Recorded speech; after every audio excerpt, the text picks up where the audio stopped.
ও দিছো নি টেকা আর তো দিছো নাই তোমার এটা নবাইছে একজন রফিকুলক আলহাজ রফিকুলকে দিছো দেখুন বুঝছো নি টাকা দেখাইতাম নি ও না টেকা দেখো টেকা তো দেখছো খুলে তারা কিতা কইতাই আলহাজ রফিকুলক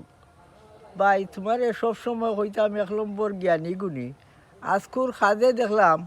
আমি কত যে খুশি হয়েছি ফোনের বাসা সম্ভব না আল্লাহ বালা জানেন আমি শুক্রবার খাইল গেছিলানি খাইল আমি অন্য ওইয়া খাইন্দা গেছিলাম আমার চাচা চাচির দেওয়ার লগে লগে খবর লই গেছে তুমি আজকে আমার লেবু মিয়া 1000 টাকা দিলা তুমি 1000 তোমার লাগে হইতে পারে আমার লাগে 1,00,000 টাকা সেখানে আমি ও মুহূর্তে ডাক্তারও যাইতাম আল্লাহ যে গইবি টাকা দিয়া দিলা তোমার সকলের ডাক্তারি যে যেন আছেন সবের যেন আল্লাহ করাইয়া দিন আমি আল্লাহ কাছে উপার্জনও করলাম আর তোমার এই আমার 1000 দিছ সাথের ডাইনে শূন্য দেয়া তোমার বালা জানা আছে মাল বাড়ছিল জানি আমি ও বাড়ছে তো আরো তো তাই তো 500 দিন তোমার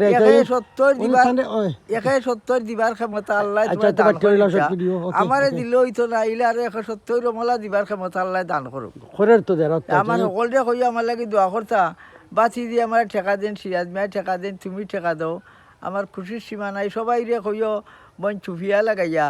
আমি যে বিস্কুট খাওয়াইলাম সারাংবাড়ি আই আমার জীবনের সার্থক হইয়া গেছে সবে আমার লাগে দোয়া কইল আমি কিন্তু ওখানে মরে যাই মুগি ঈদের ঠেকা টুকা দেয় রে আমি যে মারা যাইছে আমার সবে মাফ করে দিও সেখানে আমি তোমরা গেছে ঋণী তোমরা সবে আমার ঠেকা সবসময় দিন ভাই আশিকুল রে হইও আমার লাগে দোয়াখান করতা আর কেমন আসুন আবার জানাই ভাই এইভাবে সব খিলা আসুন আবার জানাইলে আমি অত্যন্ত খুশি হইমু ভাই লেবু মিয়া